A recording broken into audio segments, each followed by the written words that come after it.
Welcome to Voices of Antiquity Philosophers on Democracy. In this video, we'll delve into the profound insights of ancient philosophers such as Plato, Aristotle, Socrates, Xenophon, and Thucydides as they explore the concept of democracy. Don't forget to like and subscribe to our channel for more insightful discussions on the foundations of democratic governance.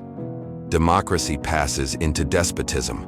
Plato believed that democracy could lead to tyranny if the majority were to abuse their power or if demagogues manipulated the populace for personal gain. Tyranny naturally arises out of democracy. Plato argued that the unchecked power of the majority in a democracy could eventually result in the rise of a tyrant who exploits the weaknesses of the system. Democracy is a charming form of government, full of variety and disorder, and dispensing a sort of equality to equals and unequals alike. Plato saw democracy as inherently unstable and prone to disorder, granting equal influence to both the wise and the ignorant, which could lead to chaos. Democracy arises out of the notion that those who are equal in any respect are equal in all respects. Aristotle highlights the foundational principle of democracy, which is based on the equality of citizens regardless of their differences in wealth, status, or ability. Democracy is when the many are lords and the few are servants. Aristotle describes democracy as a system in which the majority holds power over the minority, potentially leading to the oppression or marginalization of certain groups. When the debate is lost, slander becomes the tool of the loser. Socrates suggests that in democratic discourse, when one side is unable to win arguments through reasoned debate, they may resort to defamation or character attacks against their opponents. Democracy is a system where people are free to do what they want while others suffer.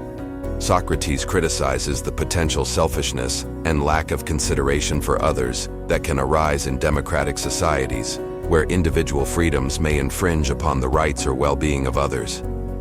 Democracy is the most charming form of government, but it is also a mob rule. Socrates acknowledges the attractiveness of democracy due to its emphasis on individual freedom, but warns against the dangers of allowing the uneducated masses to dictate policy. Democracy passes into despotism. Xenophon echoes Plato's concern that democracy, if left unchecked, can degenerate into tyranny or despotism as the power of the majority becomes absolute. Democracy gives every man the right to be his own oppressor. Xenophon suggests that in a democracy, individuals may misuse their freedom to oppress themselves or others through their choices and actions. The extreme democracy is similar to the extreme tyranny, for it is the consequence of its license to do everything. Xenophon warns against the excesses of democracy, which can lead to chaos and lawlessness if individuals are given unlimited freedom without restraint. The secret of happiness is freedom, and the secret of freedom courage. Thucydides extols the virtues of freedom and courage as essential components of individual happiness and societal well-being, which may be threatened in a democratic society if not properly upheld. The strong do what they can, and the weak suffer what they must. Thucydides describes a harsh reality of power dynamics, suggesting that in democratic societies the strong may exploit their advantage over the weak, leading to injustice and suffering. Hope is the only good that is common to all men. Those who have nothing else possess hope still.